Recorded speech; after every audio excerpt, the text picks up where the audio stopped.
පින්නතනි අද ධර්මදේශනාවේ මාතෘකාව හැටියට මම යොදා ගන්න කල්පනා කළේ ධම්මපද පාළියේ දණ්ඩ කියන වර්ගයේ සඳහන් වෙන අවසාන ගාථා රත්නය.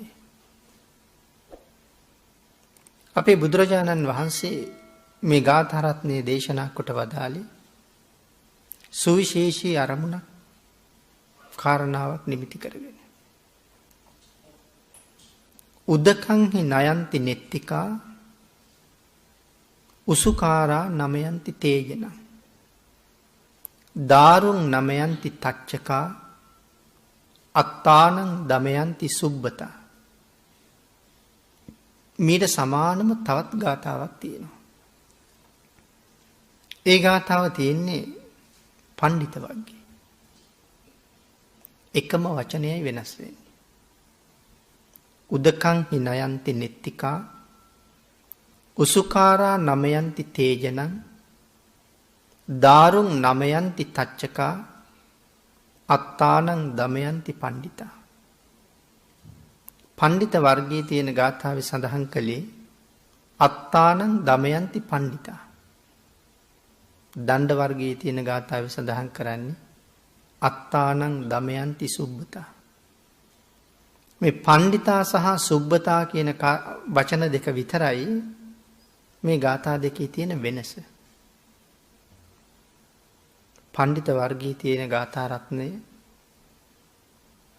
පණ්ඩිත සාමණේරයන් උදෙසා නිසා දේශනා කරපු ගාථාවක්.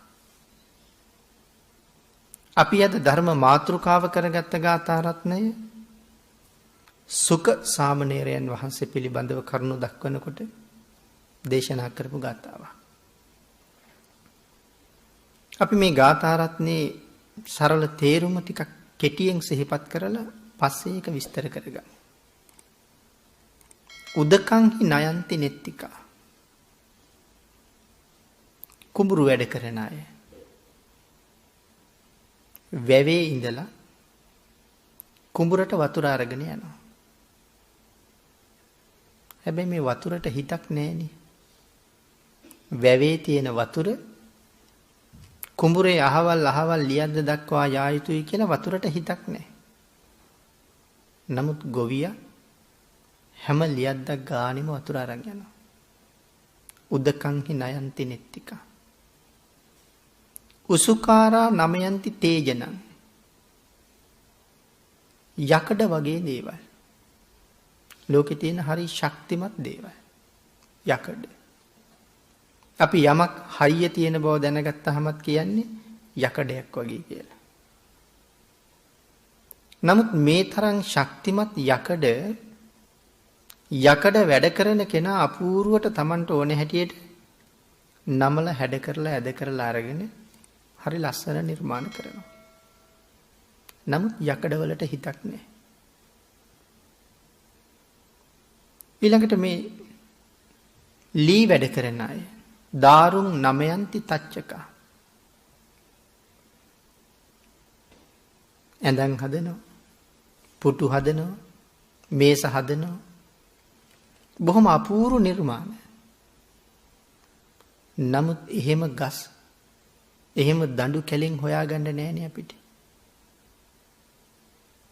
එහෙනම් කැලේ තියෙන ගස් කපලා, ඒ ගස් ඉරලා, වේලලා, රැහැලා, යතු ගාලා, නොයෙක් නියන් වලින් කපලා බොහොම ලස්සනට නිර්මාණ කරනවා.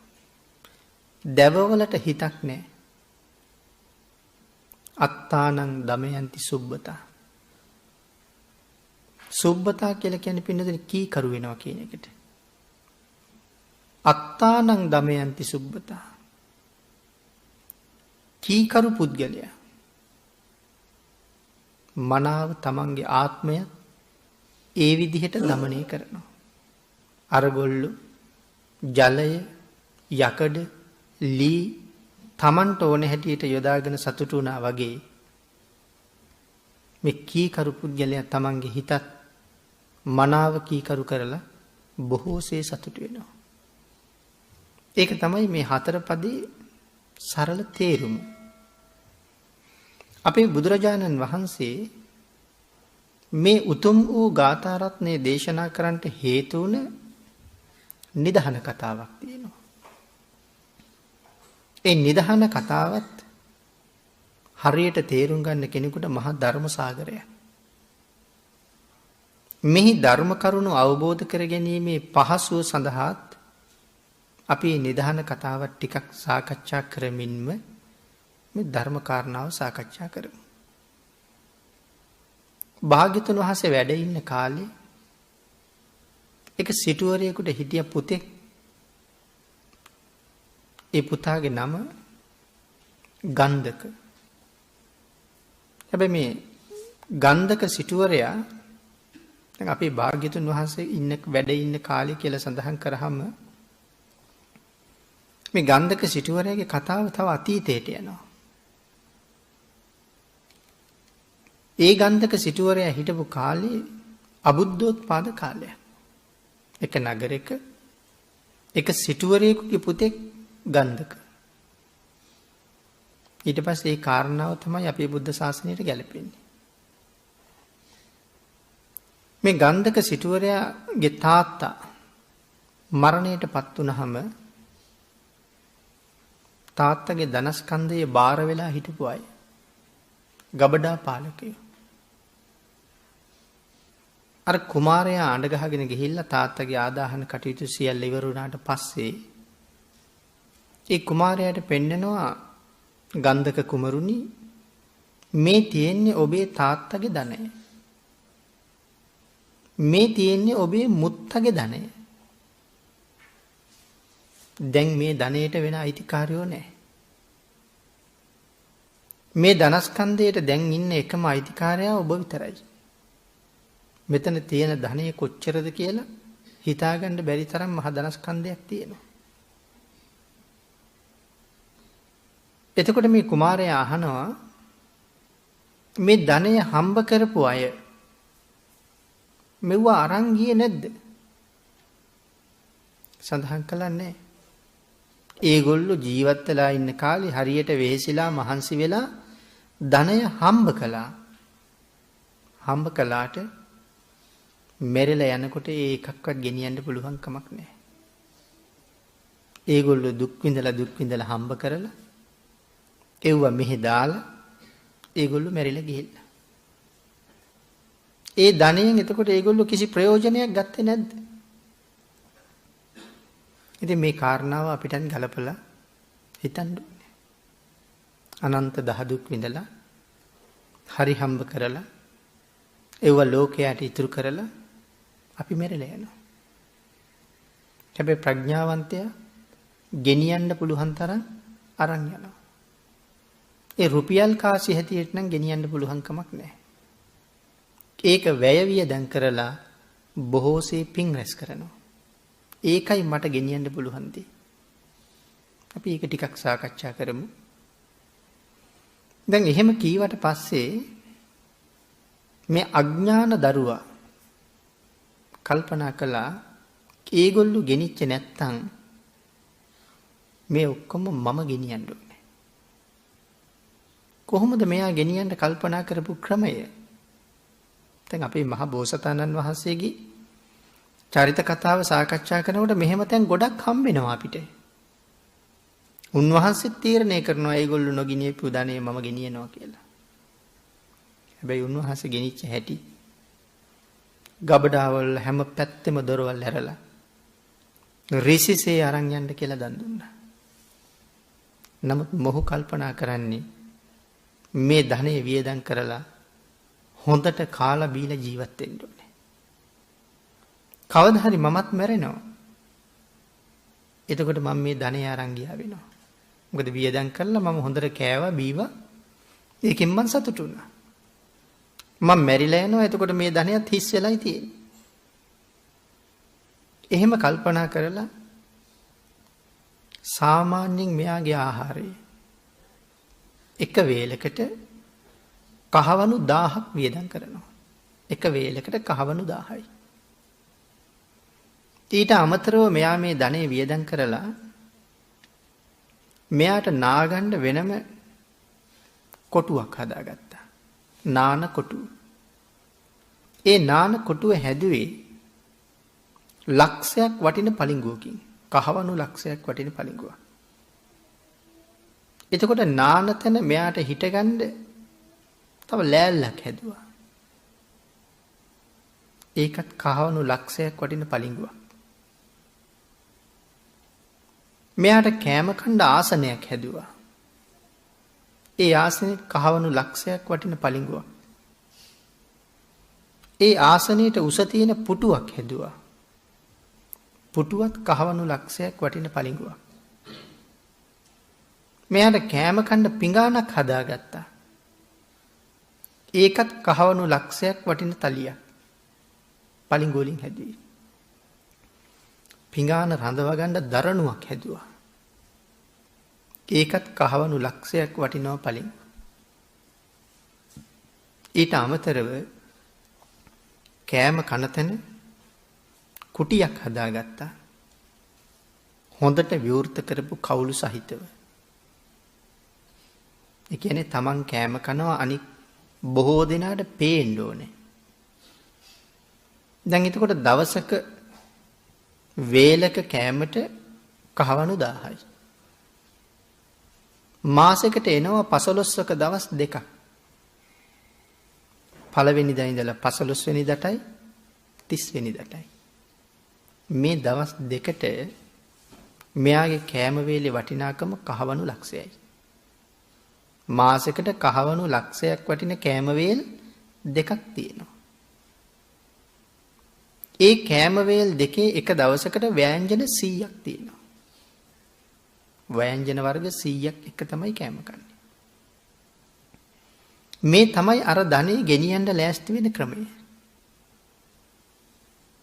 අබුද්ධෝත්පාද කාලයක්. මේ කාලේ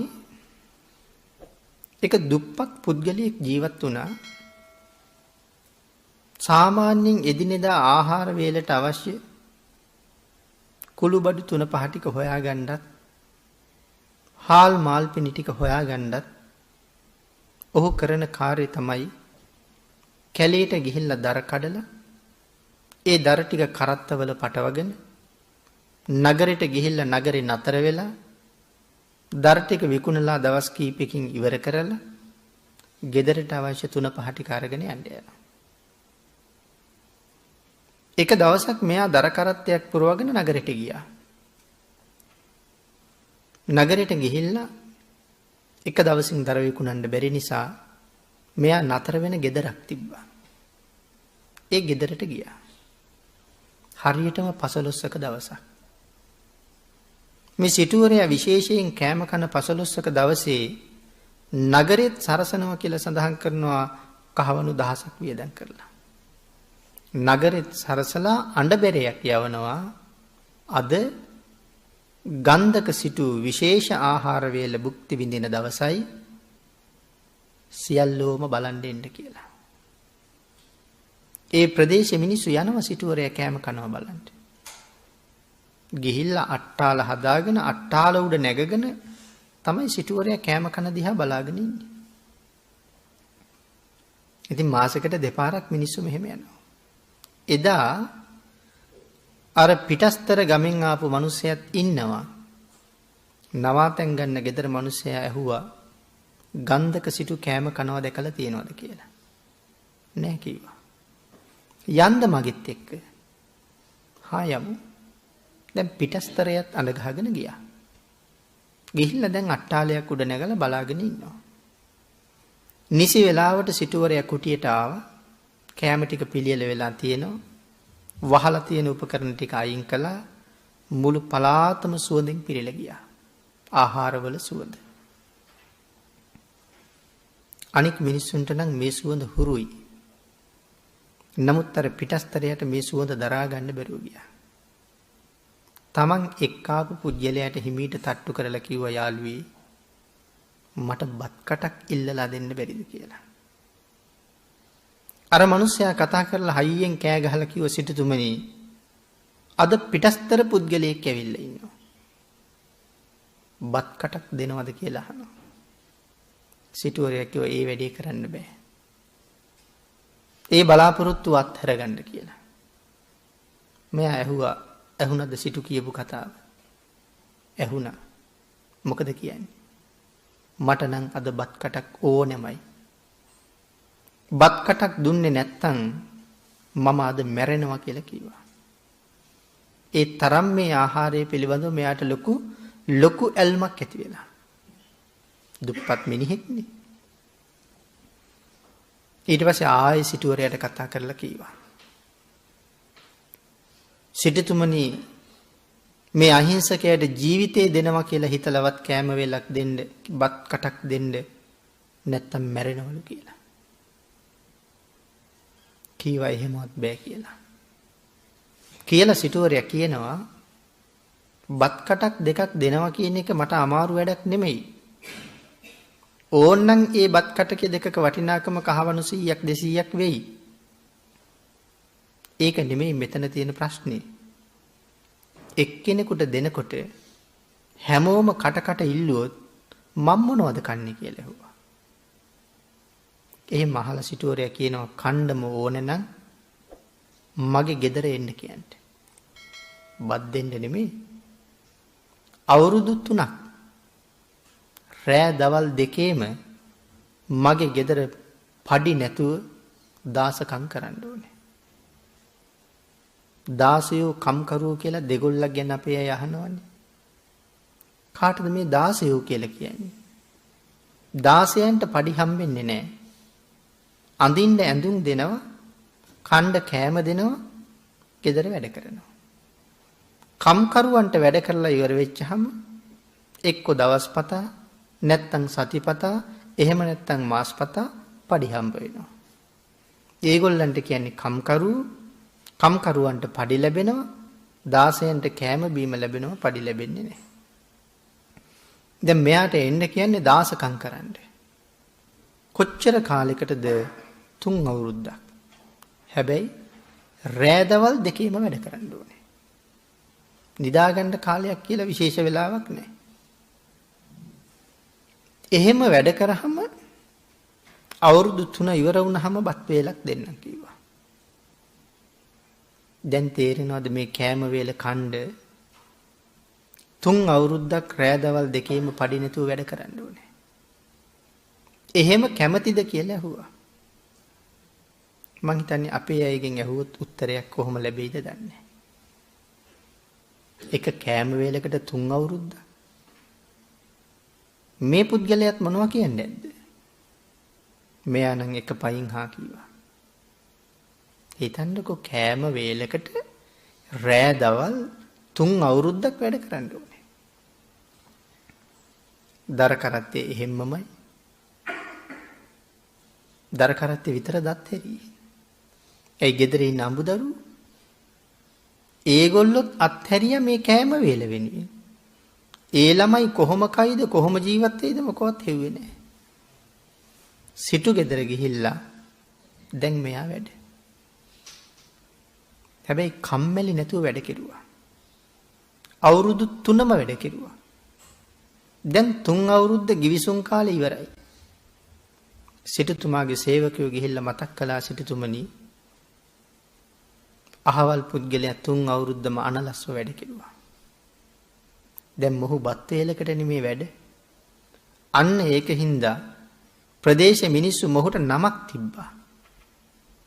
බත් බැලය කියලා. ස්වාමීනි බත් බැලය 3 අවුරුද්දම වැඩ කළා. දැන් පොරොන්දුව ඉෂ්ට කරන්න වෙයි නේද? හොඳයි. එහෙනම් එයාට මම නාන තැන නාන්න කියන්න. මම අඳින විදිහේ විශේෂ ඇඳුම් එයාට දෙන්න. නාගන කරගෙන අලුත් ඇඳුම් ඇඳගෙන මම කෑම කන තැනට යන්න කියන්න. ඕගොල්ලෝ වෑංජන 100ක් එක්ක කෑම වේල හදලා එතෙන්ට යවන්න. අද නගරේ පුරා අඬබෙරේ යවන්න බත් බැලය කෑම කන දවස අදයි. බලන්න එන්න කියලා. මේ මිනිස්සුන්ට මතකයි අවුරුදු 3කට කලින් වෙච්ච සිද්ධිය. සිටු කෑම කනවා බලන්න යම් පිරිසක් ආවද ඊට වඩා වැඩි පිරිසක් එදා ආවා.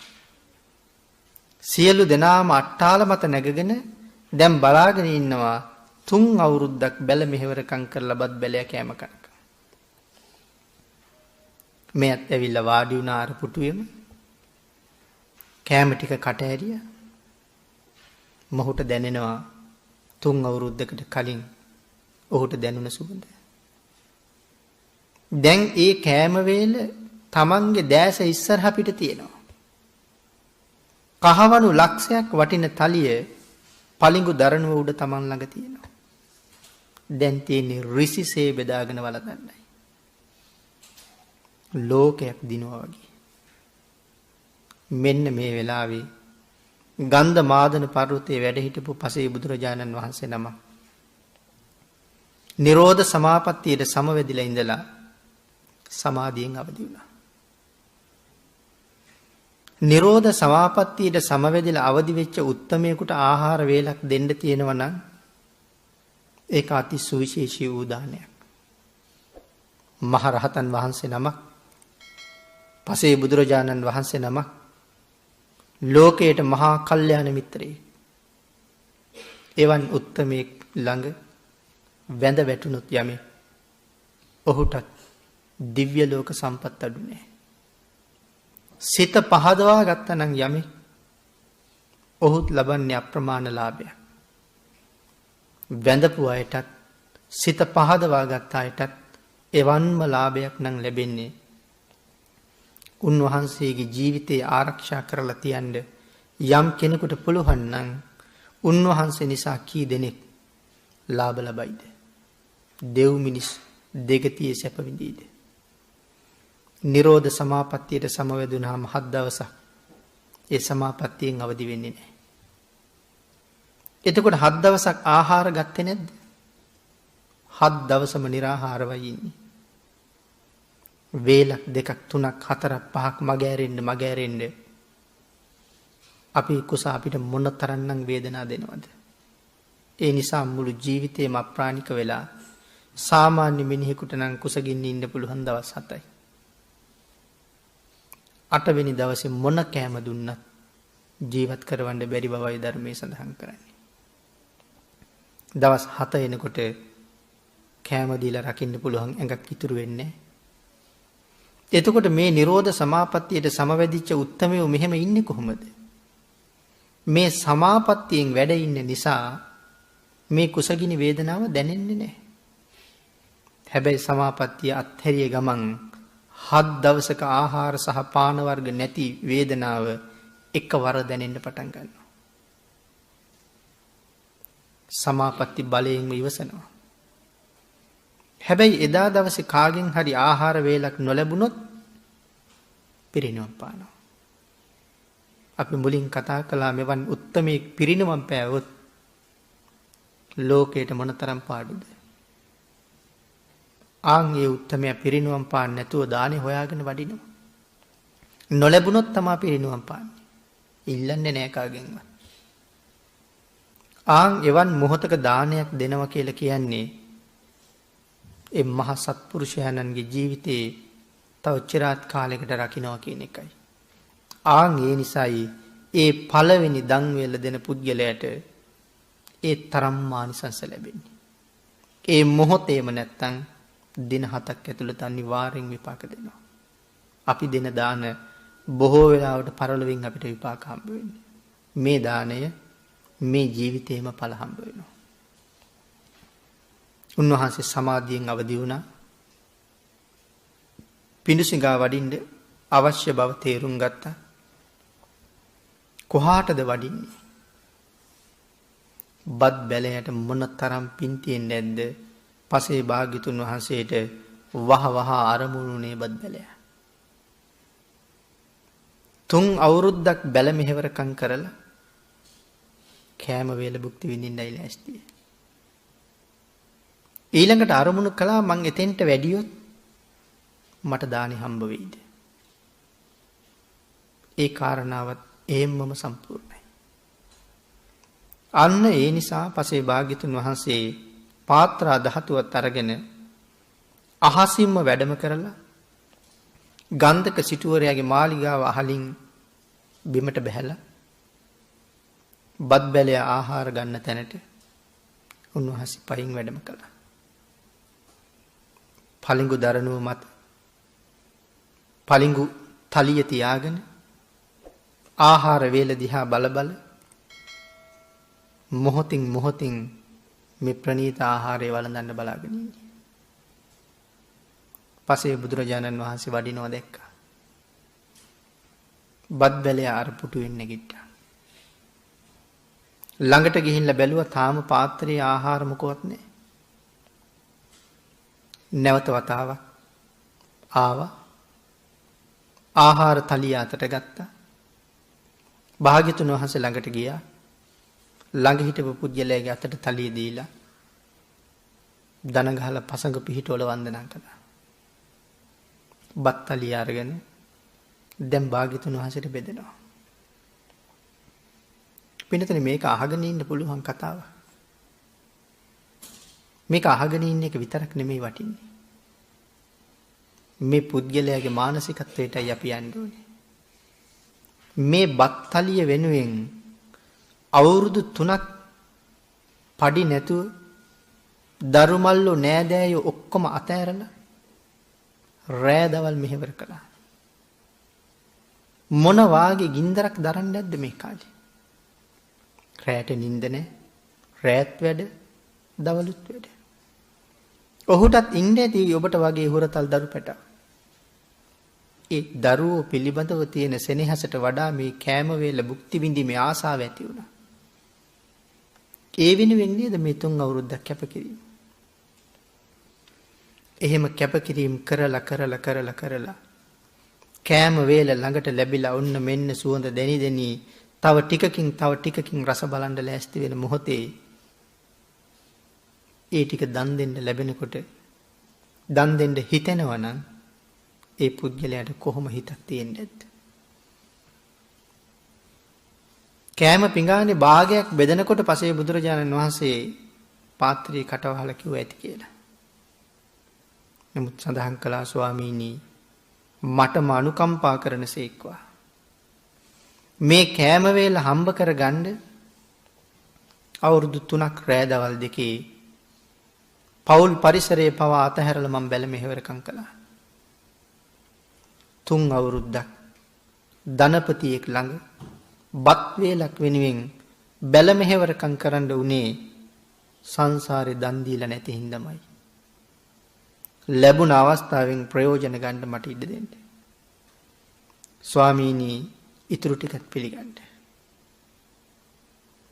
තලියේ තිබිච්ච සියලුම ආහාර පිළිගන්නවා. 3 අවුරුද්දක් දුක් විඳ මේක වෙනුවෙන් ටිකක් රස බලන්න කියලා අඩුතරමේ පිඟානේ තැනක තැවරුණ ඉතුරුන ඇලුන එක බත් ඇටයක්වත් ඉතුරු කළේ නැහැ. එක බත් ඇටයක් දිවාග තියලා රස බලනවත් හැඟුනේ නැහැ. සියලුම ටික පිළිගන්නවා. ඒ සියල්ලම පිළිගන්වලා බුදුරජාණන් වහන්සේට වැඳලා ඔහු නිශ්ශබ්ද වුණා. භාග්‍යතුන් වහන්සේ මේ දාන වේලත් අරගෙන අදිෂ්ඨාන කළා මේ දාන වේල අරගෙන ගන්ධ මාදන පර්වතයට වඩින තාක්කල් මේ මිනිස්සු මන් දිහා බලාගෙන ඉන්න ඕනේ. මේ දාන වේලට මම කරන දේ මේ මිනිස්සු ඔක්කොටම පේන්න ඕනේ.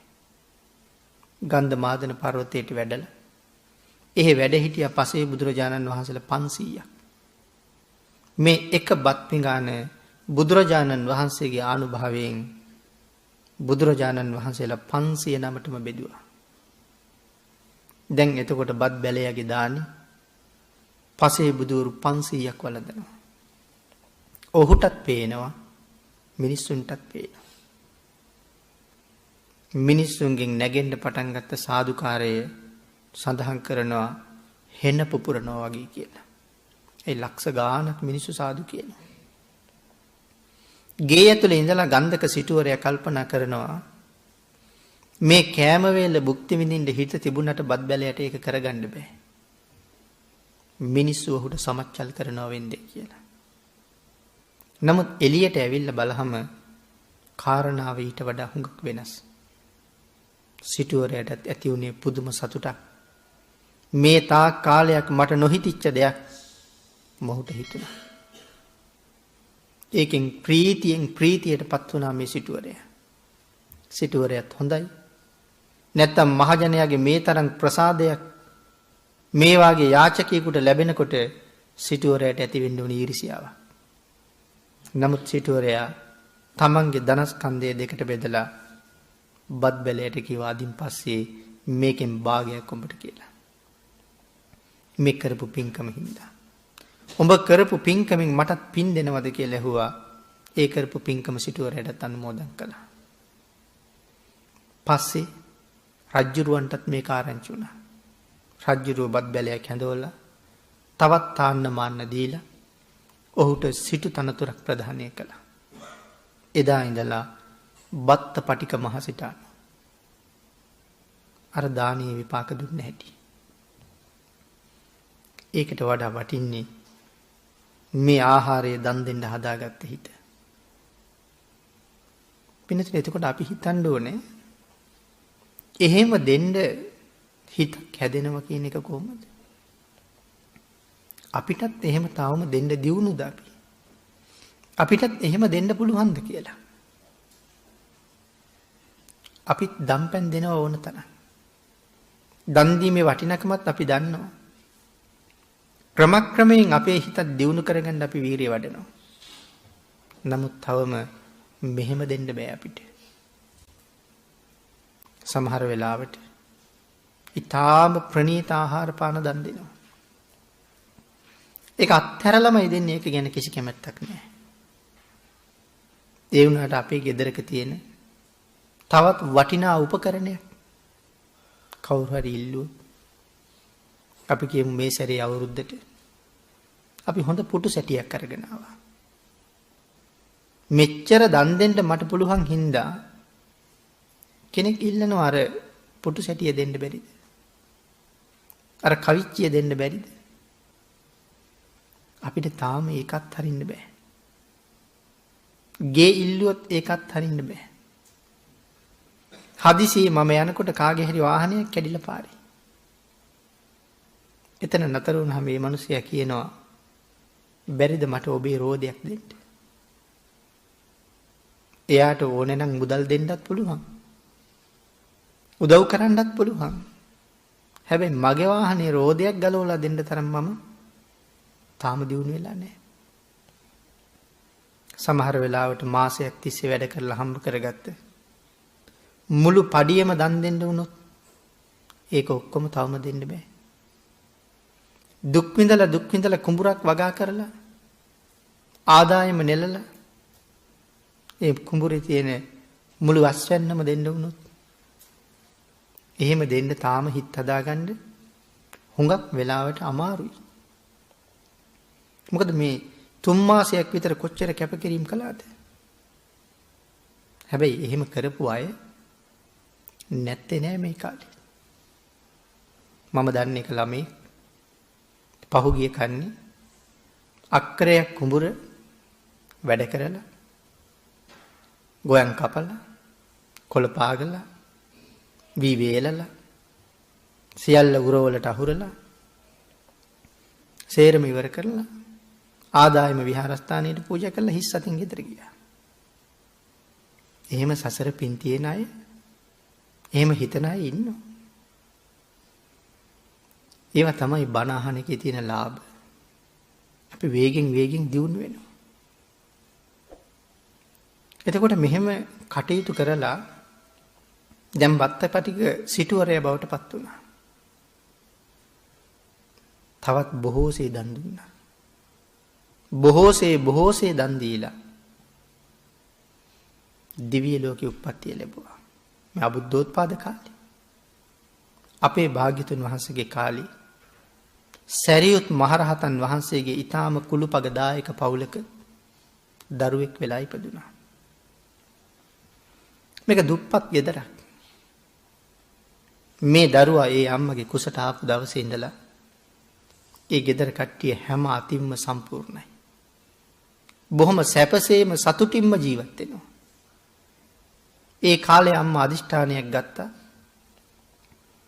මගේ දරුවා ඉපදුනහම මොනවා හරි දෙයක් මගෙන් ඉල්ලුවොත් මං කවදාවත් බෑ කියන්නේ.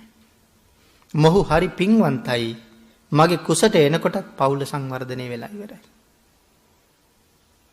දරුවා ඉපදුනා. ඉපදුනි පුතේ. සියලු දෙනා සැපයෙන් සැපයට පත් කරගෙන ඉපදිච්ච නිසා අම්මා පුතාට නම තිබ්බා සුඛ කියලා. සැපයනේ. සුඛ කියන්නේ සැපය. එහෙනම් පුතාට සුඛ කියලා නම තිබ්බා. ක්‍රමක්‍රමයෙන් හැදිලා වැඩුණා. දැන් අවුරුදු 7ක් විතර වයසයි. සරියුත් මහරහතන් වහන්සේ මේ ගෙදරටත් පිණ්ඩපාතේ වඩිනවා. ඒ වඩින එක දවසක මේ දරුවා කියනවා අම්මේ මමත් උන්වහන්සේ ළඟ මහාන කරන්න කියලා. අම්මා තීරණයක් අරන් තියෙන්නේ පුතා යමක් ඉල්ලුවොත් බෑ කියන්නේ කියලා. ඉල්ලපු දේ තමයි මහානකම. රහතන් වහන්සේට සඳහන් කරලා එක් කරගෙන ගිහිල්ලා පැවිදි කළා. මව්පියෝ 7 දවසක් කුටියාවට නතර වෙලා පොඩි හාමුදුරුවන්ටත් මහරහතන් වහන්සේටත් දන් දුන්නා. දවස් 7ක් දන් දීලා මව්පියෝ ගෙවල් දරවල් වල යන්න ගියා. 8 වෙනි දවසේ පිණ්ඩපාතේ වඩින්න ඕනේ. පොඩි හාමුදුරුවොත් එක්ක පාත්‍රා සිවුරු අරගෙන සරියුත් මහරහතන් වහන්සේ පිණ්ඩපාතේට පිටත් වුණා. ආන් එහෙම පිටත් වෙලා ටික දුරක් යනකොට පාර අයිනේ තියෙන වේල්ලක්. අපේ ඇයිට වේල්ල මොකද්ද කියලා කියන්න ඕනේ නෑනේ. දැන් මේ අවුරුදු 7ක පොඩි ළමයෙක්. අපේ ගෙවල් වලත් එහෙම දරුවෝ ඉන්නවා. එතකොට ඒගොල්ලෝ කතා කරන හැටි ඒගොල්ලන්ගේ අදහස් සිතුම් පැතුම් අපි ඒ කල්පනා කරලා බලන්නකෝ. ඒගොල්ලෝ මොනවද අහන්නේ අපි? ඒ වගේම දරුවෙක් මේ. මේ දරුවා මහරහතන් වහන්සේගෙන් අහනවා පොඩි හාමුදුරුවෝ ස්වාමීනි මේක මොකද්ද? සාමණේර ඒක තමයි වේල්ල. ස්වාමීනි වේල්ල කියන්නේ මොකද්ද? සාමණේර වැවේ ඉඳලා කුඹුරට වතුර අරගෙන යන්නේ මේ වේල්ල දිග. ස්වාමීනි වැව කොහෙද තියෙන්නේ? සාමණේර වැව තියෙන්නේ ඈත. වැවේ හොරවෙන් නිකුත් වෙන ජලය මේ වේල්ල දිගේ කුඹුරට යනවා. එතකොට පින්නතුනි ඒ වතුර දන්නවද? අක්කර 100 ගාණක් තියෙන කුඹුරු යායම තෙමන්නේ. ඒ වතුර ඒක දන්නේ. වතුර ගලනවා නම් කොහේ හරි තෙමාගෙන ගලනවා. නමුත් ගොවියා තම තමන්ගේ කුඹුරු යායේ තියෙන පල්ලෙහැම ලියද්ද ඉඳලා වේල්ල ගාවට එන කම්ම ලියද්දට හැම ලියද්දක්ම වතුර පුරෝ බඳින්න. එතකොට මේ කුඹුරු යායම ගොවි එකතු වෙලා මේ විදිහට වතුරෙන් තෙමනවා. රම් බණ්ඩගේ කුඹුර, කිරි බණ්ඩගේ කුඹුර, කළු බණ්ඩගේ කුඹුර කියලා වතුර යන්න ජලය දන්නේ නැහැ. එතකොට මේ වතුර යනකොට වේල්ල හිල් වෙනවා, උම හැදෙනවා, උතුරනවා. ඒ ඔක්කොම උම පාගනවා, උතුරන තැන් වලට ආපහු පිඩලි තියෙනවා. වතුර ටික කීකරු කරගෙන තම තමන්ගේ කුඹුරට අරගෙන යන්නේ ගොවියා. වතුරට කිසිම හිතක් නැහැ. දැන් සාමණේර හාමුදුරුවෝ අහනවා ස්වාමීනි කුඹුරේ ලියදු තෙමන්න යන්න මේ වතුරට හිතක් තියෙනවද? නෑ සාමණේර. වතුරට හිතක් නෑ. හිත්පිට නැති ජලය ගොවියා විසින් කීකරු කරගෙන තමන්ගේ කුඹුරට අරන් ගිහිල්ලා ආදායම අරගෙන සතුටු වෙනවා. දැන් ඕක මතක තියාගත්තා. තව ටිකක් දුර යනකොට තියෙනවා කම්මල. ස්වාමීනි මේක මොකද්ද? සාමණේර මේක කම්මල. ස්වාමීනි කම්මලි මොනවද කරන්නේ? සාමණේර යකඩ තලලා රත් කරලා ඇද කරලා හැඩ කරලා ලස්සන මේ නිර්මාණ යකඩ වලින් කරලා තියෙන්නේ යකඩ වැඩ කරන කෙනා. ස්වාමීනි ඒ යකඩ වලට එතකොට හිතක් නැහැ කියලාද කියන්නේ? මේ විදිහට ඇද වෙන්න, නැමෙන්න, හැඩ වෙන්න නෑ සාමණේර යකඩ වලට හිතක් නැහැ. යකඩ වැඩ කරන කෙනා තමයි ওই නිර්මාණ කරලා තියෙන්නේ. එහෙනම් හිත පිට නැති යකඩ වැඩ කරන කෙනා තමන්ට ඕන හැටියට කීකරු කරලා ලස්සන භාණ්ඩ ගේට්ටු දොරවල් හදලා එයා විකුණලා සතුටු වෙනවා. තව ටිකක් යනකොට වඩු මඩුව. ස්වාමීනි මේක මොකද්ද? සාමණේර ඒක වඩු මඩුව. එතන මොනවද කරන්නේ? එතන තමයි ඇඳම් පුටු මේස හදන්නේ. ඒ කරුණත් අර විදිහටම දැනගත්තා. හිත් පිට නැති ලී තමන්ට උවමනා විදිහට කීකරු කරලා. අපේ ගෙවල් වලත් ලී බඩු තියෙනවා.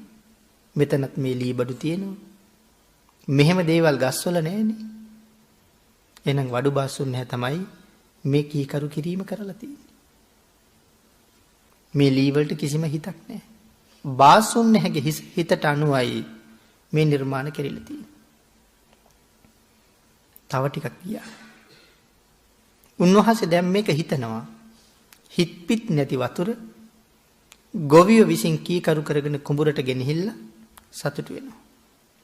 හිත පිට නැති යකඩ වැඩ කරන කෙනා කීකරු කරලා කුඹුරට ගෙනහිල්ලා යකඩ නිර්මාණ කරලා එයා සතුටු වෙනවා. වඩු බාස්සුන් නැහැ. ලී හිත පිට නැති ලී වලින් අගනා ගෘහ භාණ්ඩ හදලා එයා සතුටු වෙනවා. මේ හැමෝම සතුටු වුණේ හිත පිට නැති දේවල් කීකරු කරලා. අවුරුදු 7ක් වයස පුංචි හාමුදුරුවෝ කල්පනා කරනවා මේවට හිත නැති වුණාට මට හිතක් තියෙනවා. බලන්න පුදුම කතාවක්. පුදුම අදහසක්. පුටුව හදපු වඩු බාස්සුන් නැහැට ලීය කීකරු කරන්න පුළුවන් වුණාට වඩු බාස්සුන් නැහැට තවම තමන්ගේ යාගේ හිත කීකරු කරන්න බැරි වුණා. යකඩ වැඩ කරන කෙනාට යකඩ කීකරු කරන්න පුළුවන් වුණාට තාම යාට යාගේ හිත නම් කීකරු කරන්න බැරි වුණා. ගොවියටත් බැරි වුණා. නමුත් හිත පිට නැති දේවල් කීකරු කරගත්තා. අපි හිතනවට වඩා 7 අවුරුදු වයසේ පුංචි හාමුදුරුවෝ අමුතු විදිහකට හිතුවා. උන්වහන්සේ හිතනවා මට හිතක් තියෙනවා. මේගොල්ලන්ට හිත පිට නැති දේවල් කීකරු කරන්න පුළුවන් නම් ඇයි මට මගේ හිත කීකරු කරන්න බැරි? නතර වුණා මහපාරි හැම්මම. කතා කෙරුව සරියුත් මහරහතන් වහන්සේට ස්වාමීනි මම අද පිණ්ඩපාතේ වඩින්නේ මම ආපහු යනවා ස්වාමීනි. මම යනවා ස්වාමීනි මගේ හිත කීකරු කරන්න. දැන් අර අහගත්ත කාරණාව ගැන හිතලා තියෙන දුර මම යනවා මගේ හිත කීකරු කරන්න. හොඳයි සාමණේරේ. සාමණේරේ ඒක කරන්න තව කල් තියෙනවා. යම් පිණ්ඩපාත වැඩලා දානේ වළඳලා ඔක ටික ටික පටන් ගමු තව පුංචි ඉන්නේ. එහෙම කතා කළාද? මේ දේවල් හරි වටිනවා. අපිටත් ඉගෙන ගන්න හරියට පාඩම් තියෙනවා මේ වගේ. හෙට හිත කීකරු කරන්න වෙලාවක් නැහැනේ සාමණේරයා හෙට මැරෙයිද කවුද දන්නේ? උන්වහන්සේට අපවත් වෙයි. ලැබුණා නම් අවස්ථාව අද ඉඩ දෙන එකයි තියෙන්නේ. මේක තමයි අපි දෙගොල්ලගේ තියෙන වෙනස. අම්මා තාත්තගෙන් එහෙම දෙයක් ඇහුවොත් මමත් අද බණ අහන්න එක්ක යන්න. මමත් අද පින්කමට එක්ක යන්න. සමහරලාට අපි ඒගොල්ලෝ නතර කරනවා හෙට විභාගي. අනිද්දා පන්ති යන්න තියෙනවා. බණ අහලා එනකොට රෑ වෙනවා. පාඩම් කරන්න තියෙනවා. නිමාඩු දවසක බණ අහන්න යන්න. දුර්වල අපේයි දියුණුවේ චාර්යයන් වහන්සේලාගේ තියෙන වෙනස. පින්නතුනේ අපි මෙතන කතා කරපු නිසා අපි දරුවන්ට හැබෑවටම ආදරේ ඉන්න අපි කරන්න ඕනේ දේ වෙනයි. ඒ කියන්නේ උගන්වන්න එපා කියන එකද? අපි කියමු උගන්වුවා. දොස්තර මහත්තයෙක් කළා. දැන් දොස්තර මහත්තයාට ලොකු පඩියක් හම්බ වෙනවා. දොස්තර මහත්තයාගේ ජීවිතේ දොස්තර මහත්තයා කෝටි ගණක් හම්බ කරයි. අපි පින්නතින් හිතන්නකො දොස්තර මහත්තයාට පුළුවන්ද ඊළඟට උපදින ආත්මෙට එක බත් වේලක් හම්බ කරන්න? ඒ ආත්මෙන් ආයේ වෙහෙසලා මහන්සි වෙලා ඉගෙනගෙන සල්ලි හොයලා තමයි බත් වේල හොයන්න ඕනේ. නමුත් අපේ ශාසනයේ ක්‍රමයක් බුදුරජාණන් වහන්සේ පෙන්නලා තියෙනවා. ඊළඟ උපදින ආත්මෙට නෙමෙයි ඊළඟ උපදින ආත්ම කෝටි ප්‍රකෝටි ගානකට හම්බ කරන ක්‍රමය. ඒ හම්බ කරන්නේ මේ ජීවිතේදී. ඊළඟට උපදින ආත්ම කෝටි ප්‍රකෝටි ගානකට හම්බ කරන්න මේ ජීවිතේ පුළුවන් නම් අපි කාටවත් මෙච්චර දුක් විඳින්න ඕනේ නැත. එහෙනම් අපි කාටවත් දුක් විඳින්න ඕනේ නැහැ. අපිත් පින්නතේ මේ ඒකනේ කරන්නේ. ඉපදිච්ච රට ගම පැත්තක තියලා ජීවත් වෙන්න ඕන නිසා යමක් හරි හම්බ කරගන්න ඕන නිසා රට රාජ්‍ය වල ඇවිල්ලා හරි අපි ජීවිතේ පෝෂණය කරන්න අපි කටයුතු කරනවා.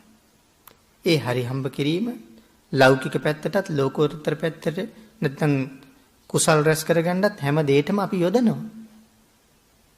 නමුත් මේ වෑයම අවුරුදු 60 70ක් ජීවත් වෙනකන් මේ ජීවිතේ දුකක් නැතුව පවත්වන්න කියලා හිතාගෙන දුක නැති වෙන්නේ නැහැ. නමුත් අපි බලාපොරොත්තු වෙන දෙයක් තියෙනවානේ. ශ්‍රේෂ්ඨ මනුස්ස ජීවිතයක් කියලා කියන්නේ අනාගතයේ උපදින ආත්ම කෝටි ගාණක් සැලසුම් කරන්න පුළුවන් හොඳ තැන. දුක කියන්නේ හුඟක් වෙලාවට ඒක සැලසුම් කරන්න අපි තේරුම් ගත්තේ නැති එක. ඒ ධර්මයෙන් හුඟක් ඈත් වෙලා හින්දා. ගෙයක් හදනකොට ගේ හදන්නේ කොහොමද කියලා සැලසුම් කරනවා. උද්‍යානය අලංකාර කරනකොට ඒක කරන්නේ කොහොමද කියලා සැලසුම් කරනවා. තව පාරවල් හදන අය නොයෙක් දේවල් කරන සැලසුම් ශිල්පියෝ කොච්චර දේවල් සැලසුම් කරනවද? එහෙම සැලසුම් කරපු හුඟක් අය තමන්ගේ සංසාරේ සැලසුම් කරලා නැහැ. ඒක තමයි අපි ගාව තියෙන ලොකුම අඩුපාඩුව. අනුන්ගේ ඉඩ කඩන් වතු දේපොළ හැමදේම සැලසුම් කරලා දුන්නා. නිවාස සැලසුම් කරන කෙනෙක්, ඉඩම් සැලසුම් කරන කෙනෙක් අපේ ගෙදරයි වත්තයි සැලසුම් කරලා දුන්නාම හරි පිළිවෙලයි. මං හිතුවට වඩා වෙනස් ඇහැකින් එයා බලලා තියෙන ඊඩම දිහා. නමුත් ඒ පුජ්‍යලයාගෙත් මගෙත් සංසාරේ නම් සැලසුම් වෙලා නැහැ. ඒක තමයි අපිට දුක් වෙන්න තියෙන්නේ. අන්න ඒකින්ද මේ මනුස්ස ජීවිතෙන් පුළුවන් අනාගත ජීවිත කෝටි ගාණක් සැලසුම් කරන්න. ඒ නිසා අර උගන්නන දරුවා හෙට පන්ති තියෙනවා. අද ඉස්කෝලෙත් තියෙනවා. අද පන්සලේ ලොකු පින්කමක් තියෙනවා, දානයක් දෙනවා. අද ළමයාගේ ඉස්කෝලේ ගමන නතර කරනවා. එක්කිනවා පන්සලට. මේ උතුම් සිල්වත් ගුණවත් ස්වාමින් වහන්සේ නමකට මගේ පැටිය ලව්ව බත් හැන්දක් බෙදවනවා. උන්වහන්සේගේ ගුණේ කොයි තරම්ද? මං මේ බත් හැන්ද බෙදවලා මගේ දරුවගේ අනාගත ජීවිත යටත් පිරිසෙන් අඩුම තරමේ අසංකේයයක්වත් ආහාරයෙන් පුරෝපේකයි කරලා තියෙන්නේ. අද හැන්දෑවේ මැරෙනවා ළමයා. නමුත් අනාගත ජීවිත අසංකේයයක්. කොහේ හිටියක් කෑම හිග නැහැ. දැන් බලන්න හම්බ කරලා දීපු තරම්. මොකක් හරි වස්ත්‍රයක් අරගෙන ඇවිල්ලා මම ළමයා ලව්ව පූජා කරනවා. අන්න දෝ බල දෝ හෝති. ආහාර දුන්නාම ප්‍රධාන වශයෙන් බලය ලැබෙනවා. තව කාරණා ගොඩක් සඳහන් කරනවා. ආයුෂය, වර්ණය, සැපය, බලය, ප්‍රඥාව කියන පංචවිධ කාරණාවම ආහාර නිසා ලැබෙනවා. ඊට අමතරව වත්තදෝ හෝති වන්නදෝ. වස්ත්‍ර දන් දුන්නාම තමයි ලස්සන වර්ණ ලැබෙන්නේ. අපි හැමෝගෙම ඇඟේ තියෙන වර්ණයක්. අපි ඇඟේ තියෙන වර්ණයට වඩා හැමෝම ඇඳලා ඉන්නේ ඇඳුමේ තියෙන වර්ණය ලස්සනයි. ඒකනේ අපි ඇඳුම් තෝරන්නේ. කළු පාට කෙනෙකුට මොන වාගේ ඇඳුමක් ගැලපෙනවද? තලෙලු කෙනෙකුට කොයි වාගේ ඇඳුමක් ගැලපෙනවද? හැම ටිකක් රතු වැඩි කෙනෙකුට කොහොම ඇඳුමක් ගැලපෙනවද? ඒ නිසා අපේ වර්ණයත් එක්ක ගලපලා ඇඳුම තෝරනවා. ඒ ඇඳුමේ වර්ණය නිසා මට අමුතු ලස්සනක් එනවා. ඇඳුම් නැතුව හිටියොත් අපි කවුරුවත් ලස්සන නැහැ. ඇඳුම් නිසා තමයි අපි ඔක්කොම ලස්සන. එතකොට ඒ ලස්සන වර්ණ තියෙන ඇඳුම් දන් දුන්නාම මට සංසාරයට හම්බ වෙන්නේ හොඳ වර්ණ සම්පත්තියක්. ලස්සන වර්ණ ලැබෙන හැටි. ඉතින් මේ වර්ණ ලැබෙන එක කරුණක්. තවත් ගොඩක් කරුණු ධර්මයේ තියෙනවා. එකක් විතරක් පූර්ණේ කරගත්තට ඒකෙන්ම ප්‍රයෝජන බලාපොරොත්තු වෙන්න බෑ. ලස්සන වෙන්නේ කොහොමද කියන කරුණු තව මල්ලිකෝවාද සූත්‍රයේත් පැහැදිලි කරලා තියෙනවා. වර්ණ සම්පත්තිය හම්බ වෙනවා ඇඳුම් දුන්නාම. ඊට අමතරව ඇඳුනුත් හම්බ වෙනවා හිග නැතුව. ඉතින් එතකොට අර දරුවත් එක්ක දැන් දරුවා ගෙනල්ලා බත් හැන්දකුත් පූජා කළා. දැන් දරුවා එක්ක ඇවිල්ලා ඇඳුමකුත් පූජා කළා. ඒ දරුවා ලව්වා බෙහෙත් ටිකකුත් පූජා කළා. තවත් කීයක් දේවල් සැලසුම් කරලා පූජා කරන්න පුළුවන්ද? ඒ දරුවා ලව්වා සුවඳත් පූජා කරනවා සුවඳ වර්ගයක්. සුවඳ පූජා කිරීමේ විශේෂ ආනිසංස හැටියට දේශනා කළේ සුවඳ පූජාවෙන් තමයි ප්‍රඥාව ලැබෙන්නේ. අපි සුවඳ වර්ග පූජා කරන්න අපිට ප්‍රඥාවයි ලැබෙන්නේ. හැබැයි ඒක දැනගෙන ප්‍රාර්ථනා කරන්න ඕනේ. මම මේ වාගේ සුවඳක් අද පූජා කළා. ඉතින් දානයේ පින්නතුනි. දානපතියෙකුගේ දානයෙන් හරි වටින්නේ. දාන දාසලා ඉන්නවා. දාන සහායකලා ඉන්නවා. දානපතියෝ ඉන්නවා. දානපතියෝ හරි වටිනවා. බණ අහන එකේ වටිනාකම දානපතියෝ හැටියට කොහොමද දන් දෙන්නේ කියලා තීරණය වෙනවා. සාමාන්‍යයෙන් අපිත් බුදුරජාණන් වහන්සේට සුවඳ පූජා කරනවා. හුඟක් තැන අපි දකින්නේ බුදුරජාණන් වහන්සේ වෙනුවෙන් හඳුන් කූරු පූජා කරනවා. හඳුන් කූරු කියලා කියන්නේ ඉස්සර පූජා කරපු නිසා. ඇත්තටම දැන් හඳුන් කූරු නැහැනේ. හඳුන් කූරක් නම් හඳුන් ගහක් පළලා හඳුන් අරටුවකින් රැහැලා හදාගත්ත කූරක් වෙන්න ඕනේ. ඉස්සර පූජා කරුවේ එහෙම. ඒකයි හඳුන් කූරු කියන්නේ. දැන් තියෙන්නේ නම විතරයි. වෙන જાතියක් අපි පූජා කරනවා. නමුත් ඒ පූජා කරන්නේත් සුවඳ. හැබැයි එතකොට මම කල්පනා කරන්න ඕනේ ප්‍රඥාවෙන් මේ හඳුන් කූරු පෙට්ටියේ රුපියල් 100ක් 150ක් වෙනවා. භාග්‍යතුන් වහන්සේට පූජා කරන්න ඒක අරගත්ත මම මගේ ඇඟට දවටලා තියෙන්නේ රුපියල් 4-5000ක් වටින සුවඳ වර්ගයක්. මොහොතක් ඇත්තන් දුක දහම මේ ගතට ඒ තරම් වටින සුවඳක්. මම වෙනුවෙන් සංසාරේ අනාදිමත් කාලයක් දුක් විඳපු භාග්‍යතුන් වහන්සේ ළඟ මම පූජා කරන්නේ රුපියල් 150ක පෙට්ටියක තිබිච්ච හඳුන් මේ කූරක්. දැන් එතකොට මම දානපතිද? හැබැයිම දාන දාස. එහෙම පූජාවල් කරලා ප්‍රඥාව බලාපොරොත්තු වෙනවනම් ඒ හම්බෙන ප්‍රඥාව ඒ වගේම ස්වල්පයි. යමෙකුට හිතන්න පුළුවන් නම් අර පුද්ගලයාට පුළුවන් නම් 3 අවුරුද්දක බත් වේලා අයින් කරන්න. 3 වේලක් දුක් විඳලා හම්බ කරපු. පිට රටක ඉඳලා එන අපේ යාළුවෙක් මිත්‍රයෙක් ඩොලර් ගාණක් වටින සුවඳ විලවුන් එකක් ගෙනත් දුන්නාම හොඳට බණ අහලා කරුණු දැනගෙන හිටියාම අතට හම්බෙච්ච ගමන් හිතන්නේ මේක හොඳයි බුද්ධ පූජාවට කියලා. හැබැයි බණ අහලා ඒ දැනුම නොතිබ්බහම අපි එයාට ස්තුති කරලා සතුටු වෙලා ඒක මේ කුණු වෙන ඇඟට දවට ගන්නයි කල්පනා. දැන් බලන්න බණ අහනකොට කොච්චර දේවල් අපේ වෙනස් වෙනවද කියලා. මම දන්නේ ඒක මහත්මයෙක් සිංගප්පූරුවේ ඉඳලා එනකොට සුවඳ විලවුන් එකක් අරන් ආවා. එතකොට සඳහන් කළා එහි ඩොලර් 10 ගණන් වලටත් සුවඳ විලවුන් තියෙනවා කියලා. මේ පුජ්‍යලයක් කෝටිපති. නමුත් මේ සඳහන් කළා මගේ වත්කමේ හැටියට මම මේක ගත්තා. ගෙනාපු ගමම්ම ලොකු පුතා සඳහන් කළේ තාත්තේ මේක මට. හැබැයි ඊළඟ උත්තරේ වුණේ මගේ පුතේ ඔක මං ගෙනාවේ බුදුහාමුදුරන්ට. බණ අහලා දිනු කරගත්ත හිත්.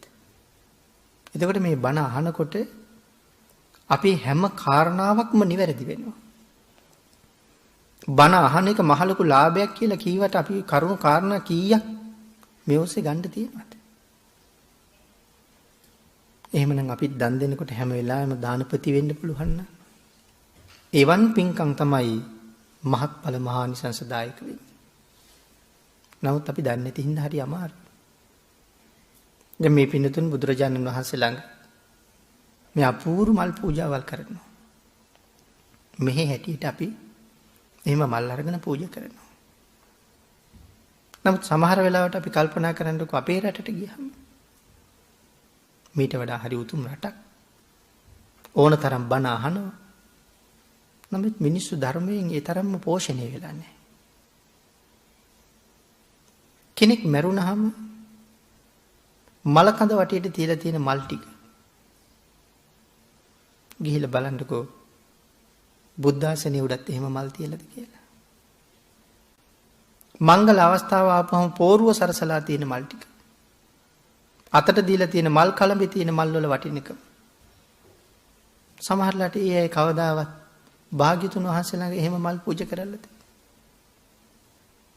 ධර්මය දන්න කෙනෙක් ඒ දිහා බලාගෙන හිටියහම එයා බලන්නේ මෙවන් ශ්‍රේෂ්ඨ බුද්ධාන්තරයක මනුස්ස ජීවිතයක් ලැබලා මේ අය කොච්චර දුප්පත්ද කියලා. සාමාන්‍ය මිනිහෙක් මරුණාම ඒ වගේ ලොකු මල් ගොඩක් ගෙනහිල්ලා මලමිනිය වටේ තියන්නේ යමක් කමක් තියෙන කෙනෙක් නේ.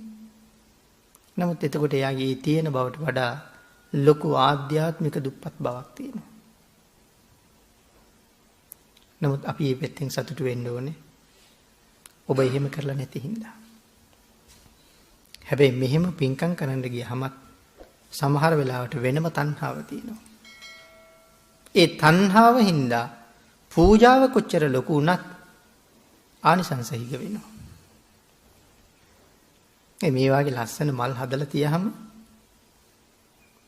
හුඟක් තැන්වල දකින්නේ මෙතන නැති වුණාට අපි අර මේ මල් දවටන මේ පංච කෑල්ල වගේ එකේ මල් දවටලා මල් ටික තියාගන්නේ අපේ පැත්තට. භාග්‍යතුන් වහන්සේගේ පැත්තට නැට්ට පැත්ත. එතකොට දැන් අපි බලන්න කොච්චර දුප්පත්ද කියලා. දැන් මේ මල් ටික බලන්න අපේ තමයි තණ්හාව තියෙන්නේ. අපිට හොඳ පැත්ත භාග්‍යතුන් වහන්සේට අහක දාන පැත්ත. ලොකු වියදමක් කරලා තියෙන්නේ. පූජාව සම්පූර්ණ කරගන්න බෑ. හරියට හිතන්න ඕනේ එතකොට. පහන් පූජා කරනකොට පහන් පූජාව මහා ආනිසංස තියෙන පූජාවක්. දීපදෝ හෝති චක්කුදෝ. පහන් දුන්නහම ඇස් දුන්න කියලා කියන්නේ. ඇයි පහන් දුන්නහම ඇස් දුන්න කියලා කියන්නේ? පහන් ඕනේ රැටනේ පින්නතුනි. දවල්ට පහනින් වැඩක් නෑනේ. මට ඇස් තිබුණට රැට ඒක පේන්නේ. කරුවලේ යන්න ගියහම ගේ ඇතුලේ ගියත් හැප්පෙනවා. මේ ඇහෙන් රැට වැඩක් නෑ. රැටත් ඇහෙන් වැඩක් ගන්න නම් එළියක් තියෙන්න ඕනේ. එහෙමනම් ඒ එළිය සපයාගන්නේ පහනින්. ඒක විදුලි පහනක් වේවා, තෙල් පහනක් වේවා. එහෙනම් පහන් පූජා කරනවා කියලා කියන්නේ ඇහෙන් ප්‍රයෝජන ගන්න පුළුවන් වෙන නිසා පහන් දුන්න කියන්නේ ඇස් දුන්න කියන එකයි. කරුණු කාරණා නොදන්න හින්දා ඇස් ලැබෙන පූජාවක් තමයි පහන් පූජාව. සමහර වෙලාවට සමහර අයගේ පහන් පූජාව ඇස් අන්ධ වෙන පූජාවක් බවටත් පත් වෙනවා. එහෙම කාරණා ගැන හිතලා නැද්ද? සමහර වෙලාවට ගිහිල්ලා බලන්නකෝ. අර මල් වගේම තමයි මිනිස්සුන්ට තණ්හාවක් තියෙනවා.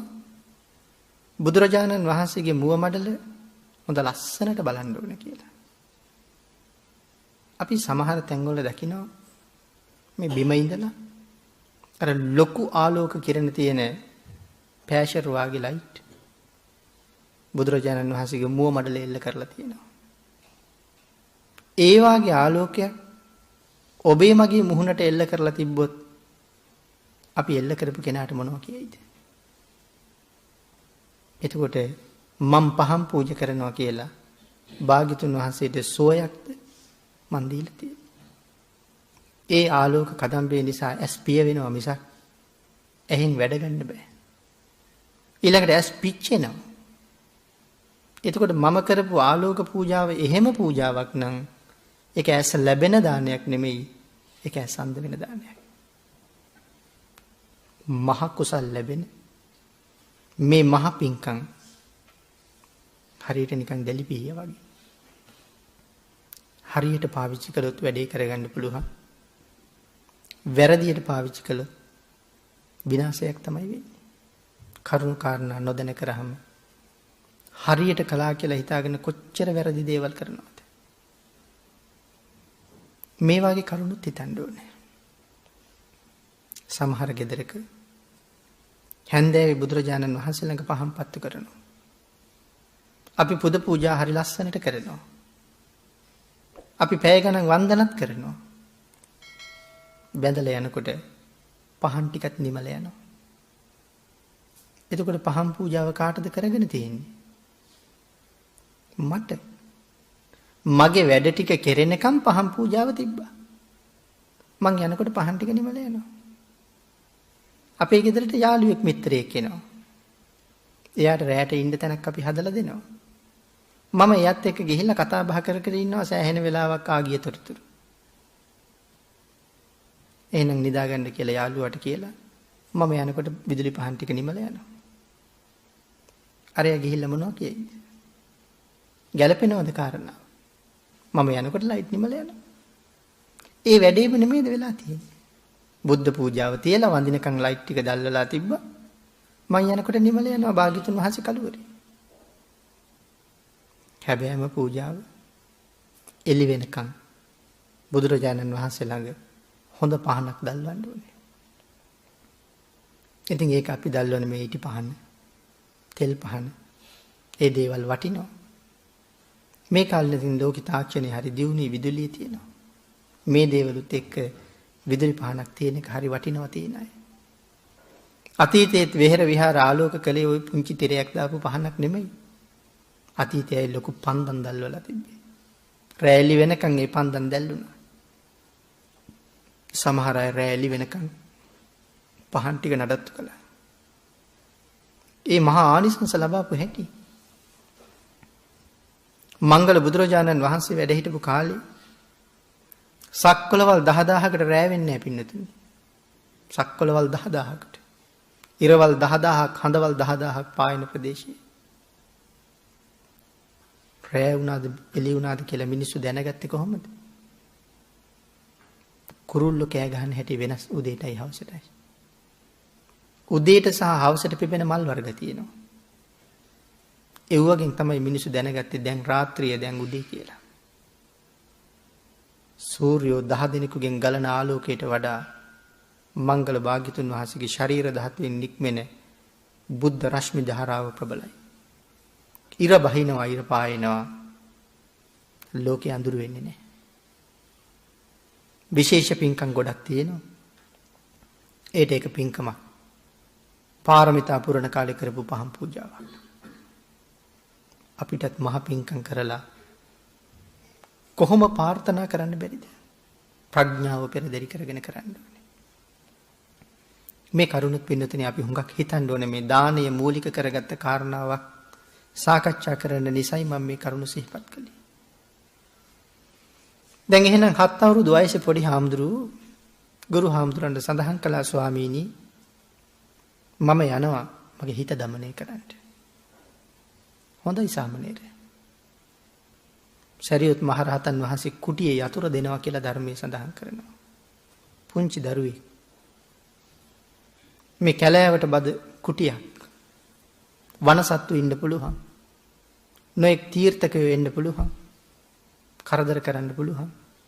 ඒ නිසා යතුරු දීලා කියනවා කුටිය ඇතුළට ගිහිල්ලා ශ්‍රමණ ධර්මයේ සම්පූර්ණ කරන්න.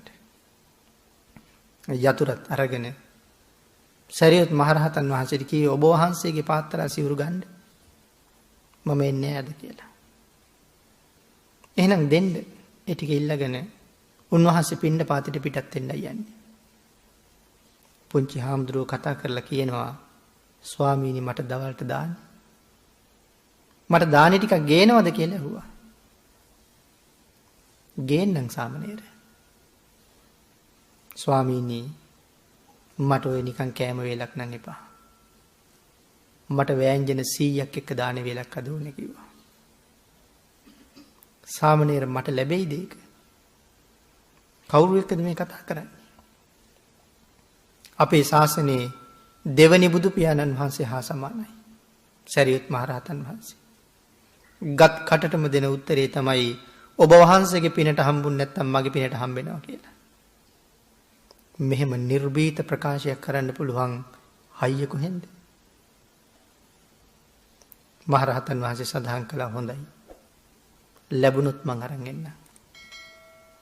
පොඩි හාමුදුරුවෝ කුටියට වැඩියා. මහරහතන් වහන්සේ පිණ්ඩපාතයට වැඩියා. සාමණේරයන් ඉල්ලපු දාන වේල මට අද කොහෙන් ලැබෙයිද? එහෙම වඩින පාරේ ඊටාම කුළුපගදායක පවුලක් හිටියා. උන්වහන්සේ එහාට පිණ්ඩපාතේ වැඩියා. බොහෝම සතුටින් පිළි අරගෙන රහතන් වහන්සේට දානි පූජා කළා. හරි පුදුම දවසක්. එදා රහතන් වහන්සේට දානි දෙනකොට මේ දායකයෝ වෑංජන 100ක් පූජා කළා. ඒ දානි ටිකත් අරගෙන එන්න පිටත් වුණා. එන්න පිටත් වෙනකොට දායකයෝ ඇහුවා ඇයි ස්වාමීනි වෙනදා වළඳලානේ වඩින්නේ. අද කාට හරි ගෙනියන්නද? වළඳන්න ස්වාමීනි. අපිට අනුකම්පා කරන්න ගෙනියන්න ආපහු දානි දෙනවා කියලා. මහරහතන් වහන්සේ වැළඳුවා. නැවත ඒ විදිහටම දානි පාත්‍රයක් හදලා දුන්න වෑංජන 100ක් එක්ක. පොඩි හාමුදුරුවෝ කුටියට ගිහිල්ලා තමන් වහන්සේගේ අතිරේක සිවුර දෙකට නමලා එලලා බිම වාඩි වුණා ශ්‍රමණ ධර්මයේ සම්පූර්ණ කරන්න. සක්‍ර දේවේන්ද්‍රයන්ගේ පාණ්ඩු කම්බල සෛලාශනය රත් වුණා කියලා සඳහන් කරනවා. ඒ වෙලාවේ බැලුවා මට දැනෙන්න ಗುಣ පුරන්න ලෑස්ති වෙන්නේ කවුද කියලා. 7 අවුරුදු වයසේ පොඩි දරුවෙක්. සක්‍ර දේවේන්ද්‍රයන් වහන්සේ කතා කරනවා සතරවරන් දෙවියන්ට. චාතුම් මහ රාජිකේ පාලනය කරන දෙවිවරු 4 දෙනා. සතරවරම් රජවරු කියලා කිව්වට පින්නතුනි මේ සාමාන්‍ය 4 දෙනෙක්ද? එක රජෙක් යටතේ පාලනය වෙන පිරිස ලක්ෂ කෝටියක් කියලා කියන්නේ. එක රජෙක් යටතේ ඉන්නවා ලක්ෂ කෝටියක්. එහෙම නැත්නම් කෝටි ලක්ෂයක්. එතකොට එවන් රජවරු 4 දෙනෙක් කෝටි ලක්ෂ 4ක් පාලනය කරන මහ රජවරු 4 දෙනෙකුටයි මේ කතා කරන්නේ. කතා කරලා කියනවා සරියුත් මහරහතන් වහන්සේගේ කුටිය ඇතුලේ සුඛ සාමණේරයෝ ශ්‍රමණ ධර්මයේ සම්පූර්ණ කරන්න ලෑස්ති වෙනවා. ඒ කුටිය වටේට කුරුල්ලෝ කොබෙයියෝ ලේන්නු හරියට ඉන්නවා. රෑහියෝ ආදී මේ සත්තු එක හඬින් කෑ ගහන්න පටන් ගත්තොත් මොන භාවනා කිරිල්ලක්ද? යන්න ගිහිල්ලා ඒගොල්ලෝ නිශ්ශබ්ද කරන්න. සතරවරන් දෙවියෝ ඇවිල්ලා මේ කෑ ගහන සත්තු ඔක්කොම එතනින් එලවලා දානවා. උන්වහන්සේලා නිශ්ශබ්දව වැඩ ඉන්නවා ගහක කොළයක් වැටෙන හඬවත් ඇහෙන්න දුන්නේ කියලා. ඊට පස්සේ සක්‍ර දේවේන්ද්‍රයන් වහන්සේ කතා කරනවා සූර්ය දිව්‍ය රාජයාට. අපි හිරු මඩල දැක්කට හිරු මඩලට අධිපති දෙවියෙක් ඉන්නවා. ඒ ඉන්නේ සෝවාන් වෙච්ච ආර්යයන් වහන්සේ නමක්. අපේ පිරිත් පොතේ සූර්ය පරිත්‍ත වෙනම තියෙනවා. ඡන්ද පරිත්‍ත වෙනම තියෙනවා. ඒ දෙන්නට දේශනා කරපු සූත්‍රය. එතකොට මේ සූර්ය දිව්‍ය රාජයාට කතා කරලා කියනවා සක්‍ර දේවේන්ද්‍රයන් වහන්සේ සුඛ සාමණේරයෝ දානේ වළඳලා ඉවර වෙනකන් හිරු මඩල ගමන් කරවන්න එපා. එයි මේ පුංචි දරුවට හෙට වෙනකන් දානේ නොවළඳා ඉන්න අමාරුයි. ගුරු හාමුදුරුවෝ දානේ අරන් එනවා. නමුත් හිරු අවරට ගියොත් දානේ වළඳන්න වෙන්නේ නැහැ. හිරු මඩල එතනම නැවැත්තුවා. හඳ මඩල එතනම නැවැත්තුවා. සක්‍ර දේවේන්ද්‍රයන් වහන්සේ ඇවිල්ලා කුටිය දොරකඩ හිටගත්තා. අපේ බුදුරජාණන් වහන්සේ දා උදේ දානේ වළඳලා භාග්‍යතුන් වහන්සේ මේ කාරණාව දැකලා භාග්‍යතුන් වහන්සේ බැලුවා සුඛ සාමණේරයෝ අද දවසේ සංසාරයෙන් එතර වෙලාමද දැන් වළඳන්නේ කියලා. අනාගාමී වෙනකන් තුන් ඵලයේම ලබනවා. රහත් වෙන්න වෙන්නේ නැහැ. හේතුව රහත් බව ලැබෙන්න කලින් සරියුත් මහරහතන් වහන්සේ දානේ අරගෙන වඩිනවා. ඇවිල්ලා දොරට තට්ටු කරලා කතා කරනවා සාමණේර දානේ ගෙනාවා කියලා. එහෙම වුණොත් රහත් වෙන්නේ නැහැ. තුන් ඵලයෙන් නවතිනවා. භාග්‍යතුන් වහන්සේ කල්පනා කළා නෑ. අද සුඛ සාමණේරයෝ සසර බර අත්හැරලම තමයි ස්ථානේ වළඳන්න ඕනේ. ඒකට පිහිට වෙන්න වඩින්න ඕනේ කියලා භාග්‍යතුන් වහන්සේ වැඩියා. වැඩලා දොර ගාව භාග්‍යතුන් වහන්සේගේ සඟල සිවුර එලලා ආසනයක් හදාගෙන භාග්‍යතුන් වහන්සේ වැඩ හිටියා. දොර අරින්න බෑ කාටවත්. සරියොත් මහරහතන් වහන්සේ දාන ටිකක් අරගෙන ඉක්මනට වඩිනවා. හිරුවවරට යන්න කලින් දානෙ දෙන්න. එනකොට භාග්‍යතුන් වහන්සේ වැඩ ඉන්නවා. ඈත තියාම සරියොත් මහරහතන් වහන්සේට කතා කරලා ප්‍රශ්න 4ක් අහනවා. සරියොත් මහරහතන් වහන්සේ බුදුරජාණන් වහන්සේගේ ප්‍රශ්න 4ට උත්තර දෙනවා. සුඛ සාමණේරයෝ කුටිය ඇතුළේ ඉඳලා ඒක අහගෙන ඉන්නේ. ලෞතර බුදුරජාණන් වහන්සේ විමසන ප්‍රශ්න වලට තමන්ගේ ගුරු පියාණන් වහන්සේ සපයන උත්තර ටික අහගෙන ඉඳලා ඒක මානසිකාර කරලා කුටිය ඇතුලේ සුඛ සාමණේරයෝ රහත් වෙනවා. කාර්යය එතනින් ඉවර වෙන්න නිසා භාග්‍යතුන් වහන්සේ සාමණේරයන්ට දානි දෙන්න කියලා භාග්‍යතුන් වහන්සේ වඩිනවා. සාමණේරයන්ට කතා කරලා දානේ පාත්‍රය දුන්නාම උන්වහන්සේ දැන් රහත් වෙලා ඉන්නේ. ස්වාමීනි දානේ වළඳුවාද කියලා අහන්න අවශ්‍ය නැහැ. උන්වහන්සේගේ දානේ ටික වළඳලා පාත්‍රය සෝදලා පිහලා තැම්පත් කරාම සක්‍ර දේවේන්ද්‍රයෝ සක්‍ර භවනට වැඩියා. සතරවරන් දෙවියෝ චාතුම් මහරජිකයට වැඩියා. හිරු මඩලයි සඳ මඩලයි යායුතු තැන් වලට ගමන් කළා. භික්ෂුන් වහන්සේලා හරි සිහියෙන් ඉන්නේ. උන්වහන්සේලාට දැනුණා හිරු මඩල සඳ මඩල හිටි ගමන් වෙනස් වෙන බව. කරුණු කාරණා හොයලා සුඛ සාමණේරයෝ දැන්ද වැළඳී. එහෙමනම් අවේලා විදන් වැළඳුව නේද? ඒ කාරණාව භාග්‍යතුන් වහන්සේ දැනගත්තා. භාග්‍යතුන් වහන්සේ ළඟට ඇවිල්ලා භික්ෂුන් වහන්සේලාට අර අපි මුලින් සඳහන් කරපු ගාථා රත්නය සිහිපත් කරලා අපූර්ව අනුශාසනාවක් කළා. සංසාරයෙන් එතර යන්න වීර්ය වඩන මහෞත්තමයන්ට හිරු සඳු පවා අවනත වෙනවා කියලා. උන්වහන්සේ හිරු මඩල හඳ මඩල නවත්තලා අවේලා විදන් වැළඳුව නෙමෙයි. තමන්ට කීකරු වෙච්ච සංසාරයෙන් එතර යන්න වීර්ය වඩනේ උත්තමයට ස්වභාව ධර්මයේ කීකරු වෙනවා. මේ කාරණා ටික පැහැදිලි කරලා ධර්ම දේශනා කළා. වෙනතන දැන් බලන්න මේ පුංචි සාමණේරයන් වහන්සේට රහත් බව සඳහා කී දෙනෙක් උදව් කළාද කියලා. සක්‍ර දේවේන්ද්‍රයන් වහන්සේ උදව් කළා. සතරවරන් දෙවියෝ උදව් කළා. හිරු මඩල සඳ මඩල උදව් කළා. දායකයෝ උදව් කළා. ඒ අවශ්‍යයි කියපු දාන වේල දුන්නා. සරියුත් මහරහතන් වහන්සේ උදව් කළා. බුදුරජාණන් වහන්සේගේ අනුකම්පාව හම්බුණා. මේ දේවල් ලබන්න අපිට පුළුවන් නම් අපිත් ගුණ පුරනකොට අපිත් පින් කරනකොට අපිත් සංසාරයෙන් එතර යන්න වීරිය වඩනකොට අපිටත් මෙහෙම පිහිට වෙන්න අය ඉන්නවනම් සමහර වෙලාවට හිටියනම් මෙච්චර කල් මෙහෙන එකක් නැහැ. නමුත් තාම එහෙම කල්යාණ මිත්‍රයෝ නිවැරදිව හම්බ නුන නිසා අපි තාමත් සංසාරේ යනවා. ඒක අඩුපාඩුවක්. අනික තමයි කීකරුකම පිළිබඳව තියෙන අඩුපාඩුව. බලන්න අපිට කොච්චර කරදරද භාවනා කරන්න ගියහම. හිතෙන්නේවත් නැහැ. වෙන කරුණක් තබා හිතෙන්නේවත් නැහැ. එහෙම හිතෙන්නේ නැත්තේ වෙනම ක්ලේශයක් හින්දා. බුදුන් වඳින්න හිතෙන්නේ භාවනා කරන්න හිතෙන්නේ හරි ශ්‍රද්ධාවන්තයි. පුද පූජා කටයුතු බොහොම හොඳට කරනවා. නමුත් සමහර කෙනෙකුට විනාඩි 10ක් භාග්‍යතුන් වහන්සේ ළඟ නතර වෙලා වැඳ ගන්න බෑ. ඒකට හිත නැමෙන්නේ. විනාඩි 5ක් භාවනා කරන්න ගිහිල්ලා වාඩි වෙලා බලන්න. අපිට ප්‍රශ්න කොච්චරද කියලා. ඉන්න බෑ කකුල් රිදෙනවා. ඉන්න බෑ කොන්ද රිදෙනවා. මූණ දිගේ මොකෙක් දෝ යනවා වගේ දැනෙනවා.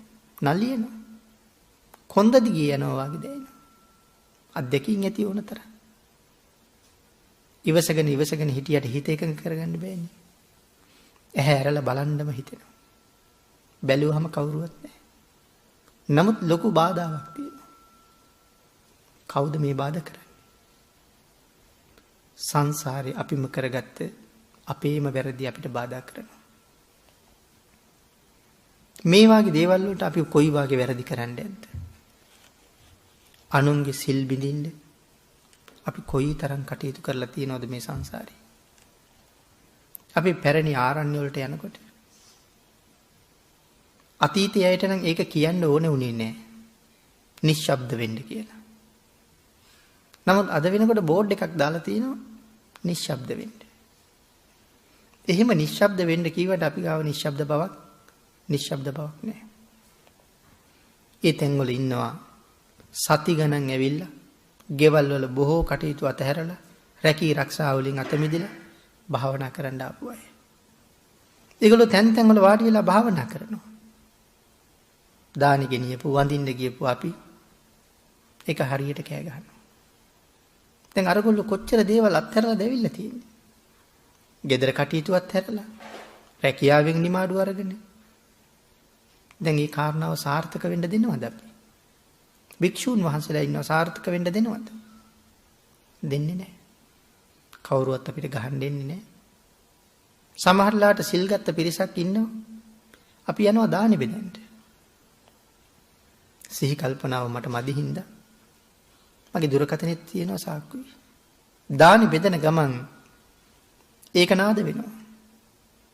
එක්ක ඒ කියන්නේ සංගීත ස්වරයක්. එහෙම නැත්නම් ඒ කියන්නේ ගීතයක්. අර සිල් අරගත්ත කෙනෙක් හැරිලා බැලුවොත් නච්ච ගීත වාදිත මේ සිල්පදෙ බින්දින්න තියෙන ප්‍රමාණය හරි ඉහළයි. සමහරලාට එයා දන්නෙත් නැහැ. මම දන්නෙත් නැහැ බින්දින බව. බණ අහලා ඉන්න ගම සිහි මදි නිසා සමහරලාට දුරකථනේ නාද වෙනවා. මේ පෘථග්ජන හිත හදාගත්තේ බොහොම අමාරුයි. එක දිගට ධර්මයට යොමු වෙච්ච හිත මගේ දුරකථන නාදයේ හින්දා ඔක්කොගෙම වික්ෂිප්ත වුණා. ආන් එහෙම කරගත්ත පව් තමයි මමත් සංසාරයෙන් ඈතර යන්න ගුණ පුරන්න ලෑස්ති වෙනකොට දිගින් දිගට මට පහර දෙන්නේ. කවුරුවත් නැහැ. ඒ වුණාට මූණ කහනවා. වාඩි වෙලා ඉන්න දෙන්නේ නැහැ. නොඑක් කරදර කරලා මගේ මේ ධානය හිතම බින්දිනවා. මගේ සිල් බින්දින්න හරියට දඟලනවා. එයි මම සංසාරේ රැස් කරපු දේවල්. අනුන්ට පාඩු කරපු තරම්. ආන් ඒකයි ඒ තැන් වලට යනකොට හරි පරිස්සම් වෙන්න ඕනේ. සිහි කල්පනාව හරි වටිනවා. මේ දේවල් අඩු වෙච්ච හින්දා අපිට තාම හරියට මේ දේවල් වල කරදර. ඊළඟට පින්නතේ මේ කීකරු බව. අපි මුලින් සඳහන් කළා ශක්‍ර දේවේන්ද්‍රයන් ඇතුළු කී දෙනෙක් සාමණේරයන් වහන්සේට උදව් කළාද කියලා. එහෙම උදව් කරන්නේ ඇයි? සංසාරේ වෙනම ප්‍රාර්ථනා කරලා තියෙනවා. කොහොමද ප්‍රාර්ථනා කරලා තියෙන්නේ? කල්යාණ මිත්‍රයන් ලබන්නෙම්වා. පින්කම් කරලා ප්‍රාර්ථනා කරනවා. මෙතෙන් පටන් නිවන් දක්නා ජාති දක්වා කල්යාණ මිත්‍රයන් ලබන්නෙම්වා. කල්යාණ මිත්‍රයන්ට එරෙහිව සිතුවිලි මාත්‍රයක්වත් නූපදවන්නෙම්වා. කල්යාණ මිත්‍රයන්ගේ විශේෂ අනුකම්පාව ලබන්නෙම්වා. මේ තියෙන්නේ ඒක. ලෞතුරා භාග්‍යතුන් වහන්සේ තරම් කල්යාණ මිත්‍රයෙක් වද? කල්යාණ මිත්‍රයන්ගේ විශේෂ අනුකම්පාව. සරියුත් මහරහතන් වහන්සේ ඇවිල්ලා කතා කරයි කියලා දොර හරස් කරලා වාඩි වෙනවා. ඒ අනුකම්පාව නොතිබෙන්න සුඛ සාමණේරයෝ එදා රහත් වෙන්නේ නැහැ. මොන තරම් අනුකම්පාවද කියලා. ශක්‍ර දේවේන්ද්‍රයෝ අනුකම්පා කරලා සතර වරන් දෙවියෝ එව්වේ නැත්නම් මේ කුරුල්ලෝ කොබෙයියෝ මේ වැඩේ කරන්න දෙයිද?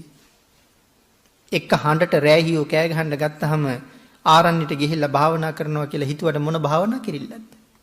කැලෑවේ ගිහිල්ලා ඇහිලා ඇතිනේ හරෑහියෝ කෑ ගහනකොට තියෙන සද්ද.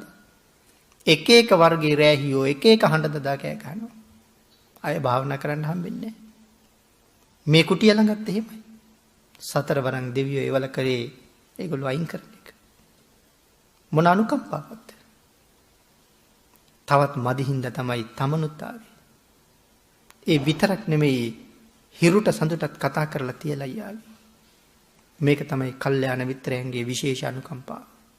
ප්‍රාර්ථනා කරන්න ඕනේ මේ සංසාරයෙන් එතර යන්න. හුඟක් අය ප්‍රාර්ථනාවට බනිනවා. නමුත් නිර්මල ධර්මයත් එක්ක එකතු කරලා බලන්න ඕනේ ඒ ගැන භාග්‍යතුන් වහන්සේ මොනවද දේශනා කරලා තියෙන්නේ කියලා. මේ ප්‍රාර්ථනාව ගැන. ඒ නිසා ප්‍රාර්ථනාවක් නිවන් දකින්න තුරු අත්‍යවශ්‍යමයි. ඒ පිළිබඳවත් කරුණු අපිට සාකච්ඡා කරන්න අවස්ථාවක් ලැබෙයි. එහෙනම් කල්යාණ මිත්‍රයන්ගේ විශේෂ අනුකම්පාව ලබන්නෙම්වා කියන ප්‍රාර්ථනාවේ ප්‍රතිඵලයයි මේ තියෙන්නේ. ඊළඟට මේ සාමණේරයන් වහන්සේගේ නම සුඛ. උන්වහන්සේගේ තිබිච්ච අසීමාන්තික කාරුණික බව. ඒ වගේම මේ ගාථා රත්නයේ අන්තිමට සඳහන් කළේ කීකරු බව හින්දා මේ සංසාරයෙන් එතර යන්න ඔබ අපි සියලු දෙනාටම පුළුවන් වෙනවා. ඔබටත් මටත් තවම බැරි වුණේ කීකරු නැති හින්දා. තාම භාග්‍යතුන් වහන්සේට අපි කීකරු මදි. හරියටම කීකරු වුණා නම් අපි මෙලහට යටත් පිරිසෙන් පන්සිල්වත් සම්පූර්ණ කරනවා. එපා කියලා තියෙනවා. තාම කීකරු වෙන්න හිතුන්නේ නැති හින්දා අපිට බැරි වුණා පන්සිල් සම්පූර්ණ කරන්න. තාමත් අවස්ථාව ආපුහම කැඩෙනවා. එහෙම නොවෙන්න ඕනේ. ස්වාමීනි මම ඔබ වහන්සේගේ ශිෂ්‍යයා වෙනවා. ගුරුවරයාට බොහොම කීකරුයි. ඒ සරණ යන ආකාර 4ක් තියෙනවානේ. තුන්වෙනි එක ශිෂ්‍ය භාවෝපගමන සරණාගමනේ. ශිෂ්‍ය භාවයෙන් සරණ යනවා. ස්වාමීනි භාග්‍යතුන් වහන්සේ මම ඔබ වහන්සේගේ කීකරු ශිෂ්‍යයා. කීකරු ශිෂ්‍යයා ගුරුවරයාගේ වචන මාත්‍රයක් ඉක්මවන්නේ. අපිට ශිෂ්‍ය භාවෝපගමනයෙන් සරණ යන්න පුළුවන් වුණා නම් අපි කවුරුවත් පන්සිල් කඩන අය වෙන්නේ නැහැ. එහෙනම් අපි මොන කාරණාව යටතේ සරණ යන්න ඇද්ද? කීකරු වෙන්න උත්සාහ කරන්න ඕනේ. ඒ කීකරු බව මේ සංසාරයෙන් අපි එතර කරනවමයි. එහෙනම් මේ ගාථා රත්නේ නිදහන කතාවත් කරුණු කාරණා ටිකත් එකතු කරගෙන තවත් ධර්ම කාරණා රාශියක් අපි මේකට ගොනු කරලා සාකච්ඡා කළා. ඒ කාරණාව අතරින්ම බොහොම සරලව මේක ධර්ම කාරණාවක් පින්නතුනේ එක මොහොතක් දේශනා කරලා පැයක් දෙකක් සාකච්ඡා කරලා එහෙම නවත්තන්න ඉවර කරන්න බෑ. ඒවා අති දීර්ඝයි. භාග්‍යතුන් වහන්සේගේ දේශනාව තවත් නොඑක් සූත්‍ර ගණනාවකින් ගෙනල්ලා මේවා පැහැදිලි කරන්න කරුණු පිළිලා තියෙනවා. ධර්මයේ හරියට වැටහෙනකොට ධර්මයේ පිළිබඳව ශ්‍රද්ධාව ඇති වෙනකොට තමයි තේරෙන්නේ මේ සත් ධර්මයේ තරම් රසයක් ලෝකේ නෑ කියලා දේශනා කළේයි කියලා. අහන්න දැනෙන්න කනට අමා බිඳුවක් කරනවා වගේ. ඒ තරම්ම මිහිරි ධර්මයි. ඒ තරම්ම රසවත් ධර්මයි. නමුත් මේ ධර්ම දේශනාව අපි අදට මෙතනින් නිමා කරමු. මේ කරුණු කාරණා ජීවිතයට එකතු කරගන්න. මේ කාරණා පිළිබඳව ආපහු හිතන්න. ශ්‍රේෂ්ඨ මනුෂ්‍ය ජීවිතයක් ලබාගත්ත මම වහලෙක් නොවෙන්න ඕනේ.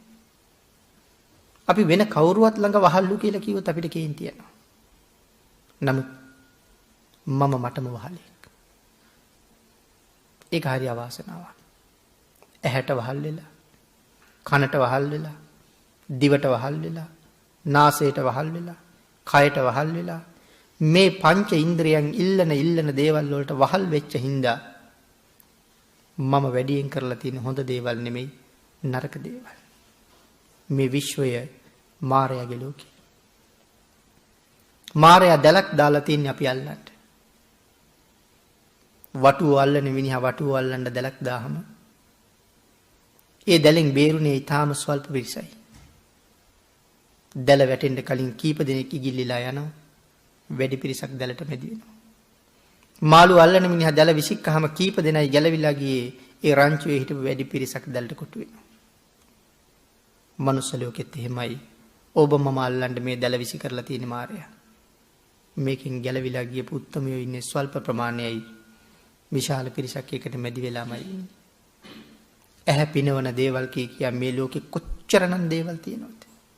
කන පිනවන දිව පිනවන මේ හැම දෙයක්ම අපි මේ දේවල් වලට ඇලිලා වහල් වෙලා දවසින් දවස අහවල් දේ ළඟා කරගන්න ඕන නිසා මගේ ජීවිතේ මම පුදුම විදිහට කැපකිරීම කරනවා. අවශ්‍ය දේවල් ටික ළඟා වෙලා තියෙනවා. නමුත් මගේ කාලෙ ගෙවිලා තියෙනවා. ඒ දේවල් රැස් කරලා තියලා තියෙනවා. මට මේ ලෝකයේ අතහැරලා යන්න වෙලා තියෙනවා. නමුත් එක්ක S2 පේන්නේ නැති වෙලා තියෙනවා. S2 පේනුනේ නැත්තම් ඇහෙන් බලලා සතුටු වෙන්න ගත්ත දේවල් කිසි දෙයකින් වැඩක් නැහැ. අපි රූපවාහිනියක් අරන් එනවා හරි සතුටින්. ඒ උනට හදිසියේ ඇස් නොපෙනී ගිය රූපවාහිනිය ගැන අපින් වැඩක් නැහැ. ගීත ටිකක් අහන්න හොඳ ගීතපටි ටිකක් අරන් එනවා. හදිසියේ කනේ ප්‍රශ්නයක් આવොත් ඒ ගැන අපු ගීතපටි වලින් වැඩක් නැහැ. එහෙනම් ඒ වාගේ පින ගැන හිතන්නේ නැතුව ලෞකික සම්පත් ඔස්සේම ඇලිලා දුවන්න පටන් ගත්තොත් දන්නේම නැතුව ජීවිතේ ඉවර වෙලා යනවා. මට මුකුත් මං වෙනුවෙන් කරගන්න බැරි වෙලා තියෙනවා. අන්න ඒ හින්දා අර ගන්ධක සිටුවරයා Tamanට හම්බෙච්ච ධනස්කන්ධය ගෙනියන්න ලෑස්ති වුණා වගේ අපි කල්පනා නොකර අපි ඒක අරන් යන්න පුළුවන් ප්‍රඥා ගෝචර ක්‍රමයකට එළඹිලා ධන සම්පතුත් හම්බ කරගෙන එදිනෙදා ජීවිතත් පෝෂණය කරගෙන සංසාරෙත් දිනන වැඩපිළිවෙලකට යන්න මේ ජීවිතෙන් කටයුතු කරන්න ඕනේ. හුඟක් අය පිළිබඳව ලොකු දුකක්, ලොකු කනගාටුවක්, ලොකු කැක්කුමක් අපිට තියෙනවා කියලා අපි කියනවනේ. මට අහවලා ගැන හරි කනගාටුයි. මට ඒ අය ගැන තියෙන දුකකට වඩා ලොකු කැක්කුමක් ඒගොල්ලෝ එහෙම කරගන්නේ ඇයි? අපි එහෙම කතා කරනවා හුඟක් තැන්වල. මේ අනුන් ගැන එහෙම කනගාටුවක් කැක්කුමක් තියෙන අපිට පුදුම කියලා කියන්නේ හුඟක් වෙලාවට අපි ගැන කැක්කුමක් නැති එක. මෙහෙන් මැරිලා කොහෙද යන්නේ? ආන් ඒක පිළිබඳව කැක්කුමක් හදාගත්තා. ඒ පුජ්‍යලයා සෑහෙන්න දිනු. එතෙන්ට යන්න ලොකු කුඩා සියලු දෙනාටම භාග්‍යතුන් වහන්සේගේ අනන්ත ආශිර්වාදයෙන්